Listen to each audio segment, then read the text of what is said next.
What would happen if I told you that the reason the person you like does not look at you the way you wish has nothing to do with your appearance, with what you have, or with what you do for them, but with something that happens in a place you cannot see, inside your own nervous system, in a part of you that acts before your conscious mind even has time to form a thought? Because there is something that most men never discover, something that is not taught in any school, that does not appear in any conversation between friends, and that nevertheless determines everything in the terrain of attraction. And it is this: calm is the oldest language of strength, and the man who masters it does not need to pursue anyone, because people naturally draw close to whoever radiates that deep serenity, that stability that does not break with a silence, that does not waver with a rejection, that does not beg for a response. I know what you are thinking. It sounds good in theory, but the reality is that when someone truly matters to you, maintaining that calm is one of the most difficult things that exists, because the brain is not on your side. The brain has its own priorities. And in this video, I am going to tell you exactly what happens inside it, why you react the way you react, and what you can do to recover control of something that, without anyone ever having explained it to you, you have been losing for years. The Stoic philosopher Epictetus taught, it's not what happens to you, but how you react to it that matters. And the ability to remain calm in the face of uncertainty, to stay grounded when your nervous system is telling you to panic, is the most powerful reaction you can cultivate. It is what separates the man who is controlled by his emotions from the man who controls them. But before getting into all of that, I need you to sit with this for a moment. I need you to think of a specific situation. That message you sent that got no response. That moment when you rushed to be available and noticed something changing in the dynamic, even though you could not name it. That feeling that the more you put in, the less it seemed to matter. Do you remember that feeling? Good, because that feeling has an explanation. And that explanation has a name. And once you know it, you will never be able to see your own reactions the same way again. Let us start with something that neuroscientists have been studying for decades and that most men never connect to their personal relationships: the autonomic nervous system. That system that regulates your breathing, your heart rate, the tension in your muscles, the speed of your thoughts without asking your permission. That system has two predominant states. One is the state of activation, of alert, of response to what the brain perceives as threat.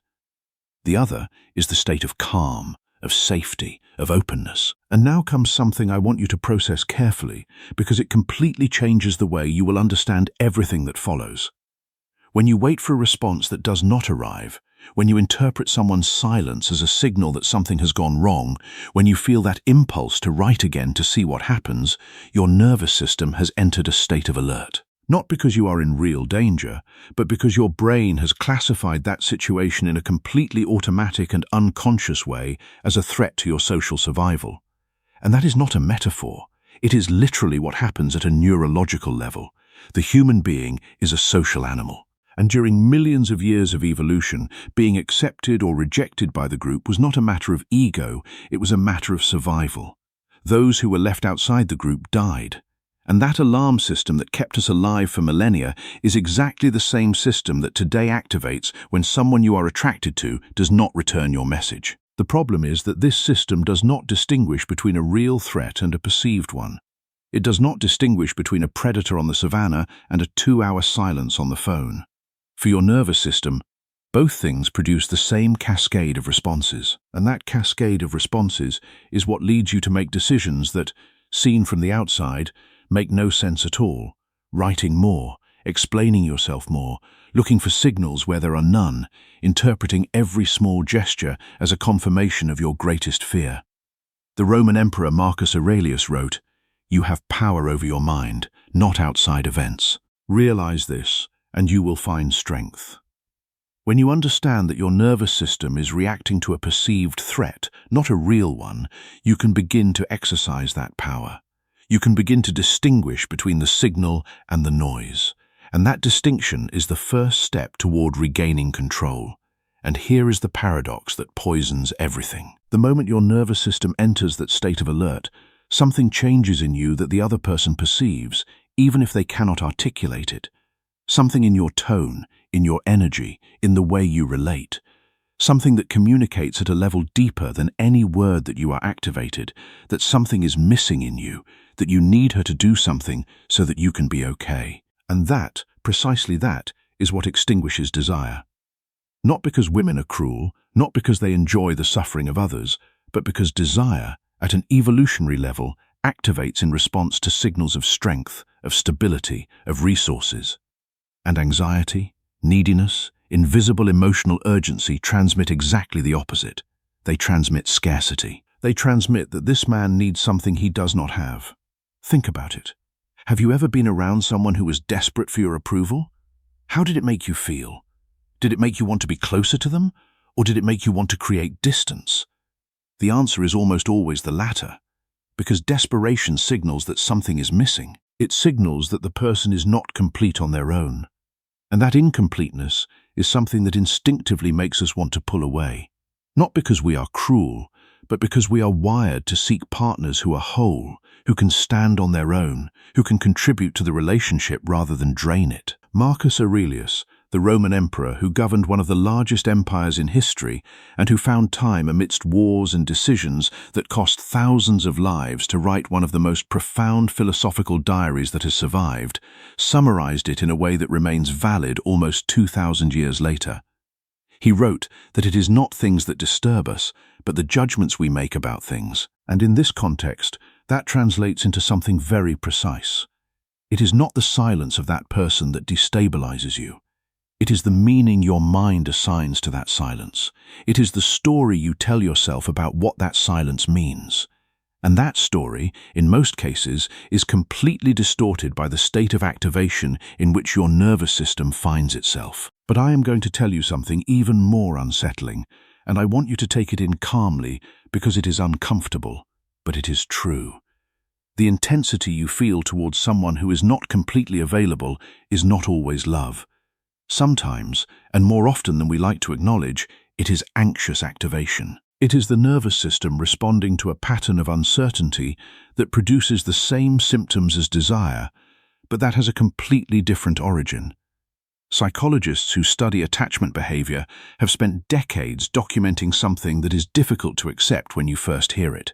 The bonding patterns we develop in childhood in response to how our caregivers did or did not respond to our needs become templates that the adult brain applies automatically in all its intimate relationships. And one of the most striking things about those templates is that most people feel a more intense attraction towards those who reproduce the pattern they learned as children, even when that pattern causes them suffering. In other words, if as a child you learned that affection was something you had to fight for, that it arrived unpredictably, that sometimes it was there and sometimes it was not, your adult nervous system will tend to interpret that same unpredictability in the other person as a signal that it is worth fighting for, as a signal that this is real, as a signal that there is something here that deserves every effort. And the effect is devastating, because the more that person's attention becomes scarce, the more intense your activation becomes. And the more intense your activation, the more seeking behaviors you carry out. And the more seeking behaviors you carry out, the more you transmit that energy of neediness that extinguishes the other's interest. It is a circle, and the way out of that circle is not in doing the right things from inside it. The way out is in recognizing that you are inside it. Seneca wrote, "It is not that we have a short time to live, but that we waste a lot of it." And one of the greatest wastes is the time we spend chasing people who are not available. We waste our energy, our attention, our dignity on people who are not giving back. And we do it because our nervous system has been conditioned to chase uncertainty. But once you recognize the pattern, you can begin to break it. Epictetus, the Stoic philosopher who was born a slave and who became one of the most influential minds of the ancient world, had something he constantly said to his students. He said that there are things that are within our power and things that are not, and that confusing one with the other is the source of almost all human suffering. In our context, what is within your power is the state from which you act, the thoughts you let pass, and the ones you feed, the decisions you make when the impulse arrives and you decide whether to follow it or let it go. What is not within your power is the other person's response, the level of interest they feel, the moment they decide to write to you or not. And the more energy you invest trying to control what you cannot control, the less energy you have left to cultivate the only thing that is completely in your hands: your own state, your own presence, your own peace. And that is where the real work begins. And here I want to pause for a moment, because I know there is something you may be thinking at this point, and I want to address it directly. Everything I am describing may sound like distance, like coldness, like putting a barrier between you and what you feel, and it is not that. I am not talking about stopping feeling. I am not suggesting that you become someone inaccessible or emotionally anesthetized. That is not stability, that is armor, and armor, while it protects, also prevents real contact. What I am describing is something completely different. It is the capacity to feel with intensity without that intensity taking control of your actions. It is being able to desire someone without that desire becoming the center of gravity of your life. It is being able to be deeply interested in a person without losing the reference of who you are when she is not watching. Daniel Goleman, the psychologist who popularized the concept of emotional intelligence, spent years studying what differentiated people who made better decisions under emotional pressure. And what he found was something that can seem counterintuitive. It was not that those people felt less. It was that there was a space, however small, between the stimulus and the response. A moment of pause in which the mind could intervene before the impulse became action. That space is everything. That space is the difference between sending that message from anxiety or choosing not to send it from calm. It is the difference between reacting to the other's silence with more noise or letting it be and getting on with your day. It is the difference between building your day around whether that person responds or not and building it around what belongs to you, what you have to do, what makes you a more complete person regardless of the outcome. Epictetus taught, no great thing is created suddenly. And the ability to create that space between stimulus and response is not created suddenly. It is built through practice, through the willingness to pause, through the discipline of observing your own impulses before acting on them. And as you build that space, you become less reactive. And as you become less reactive, you become more attractive. And now comes something I want you to listen to carefully, because this is where most conversations on this subject go wrong. When someone talks about mystery in the context of attraction, the most common interpretation is that it involves hiding things on purpose, not responding in order to generate uncertainty, disappearing for days to see if the other person looks for you, acting indifferent when you actually feel something. Those things are not mystery. They are manipulation. And manipulation, while it may produce short-term reactions, builds a dynamic that is not going anywhere worth going. Real mystery, the kind that generates genuine and sustained curiosity in another person, does not come from what you artificially conceal. It comes from what you genuinely have to explore. It comes from being someone who has not handed everything of themselves over in the first 3 encounters. It comes from having layers, from having an inner world that does not fit in a single conversation, from being someone who feels deeply but who does not externalize everything they feel the moment they feel it. Seneca wrote something in his letters that has been cited for centuries because it remains completely accurate. He wrote that the greatest good is harmony of the soul with itself, and although he wrote it in the context of moral philosophy, it connects directly to what we are talking about. A man who has harmony with himself, who does not need the external world to validate what he already knows about himself. That man projects something that has no easy substitute. He projects peace. And peace in a world where almost everyone is activated, anxious, urgent, is one of the rarest and most magnetic qualities that exists. Marcus Aurelius wrote, "The soul becomes dyed with the color of its thoughts. When your thoughts are colored by calm and self-possession, your soul reflects that. And people will feel it. They will be drawn to it. Not because you are trying to attract them, but because you are a source of stability in a world of chaos." But I am going to go even further, because until now we have talked about what happens inside you, and there is something that happens between you and the other person that also needs to be named. When 2 people interact, especially in the early phases of an attraction, there is a dynamic that psychologists call the relational frame. The frame is the implicit structure that defines who has more perceived value in the interaction. It is not something negotiated verbally. It is not something either person decides consciously. It establishes itself automatically through very subtle signals in the first exchanges. And the most powerful signal that defines that frame is not words, it is behaviors. Specifically, it is the relationship between what each person invests and what each person receives. When a man consistently invests more than he receives, when his attention, his time, his emotional availability flow towards the other person in a consistent and asymmetrical way, the frame becomes established in a manner that is very difficult to reverse without doing something that changes the dynamic in a radical way. And that frame says, without words, that he needs this more than she does, that she is the prize, that he is the candidate. And that frame, once established, affects everything that comes after because people do not consciously establish it, but they do react to it. And the most common reaction towards someone who constantly positions themselves below is not gratitude. It is indifference, or worse, it is loss of respect. Now then, the antidote to this is not to position yourself above. It is not to adopt an attitude of superiority or to treat anyone with calculated coldness. The antidote is something much simpler and much more difficult at the same time. It is reciprocity. It is adjusting what you give to what you receive, not as retaliation, but as a signal that you value yourself enough not to invest indefinitely in something that is not responding to that investment. And when that happens, when a man genuinely begins to reserve his attention for those who deserve it, rather than dispersing it indiscriminately in the hope that something returns, the dynamic changes.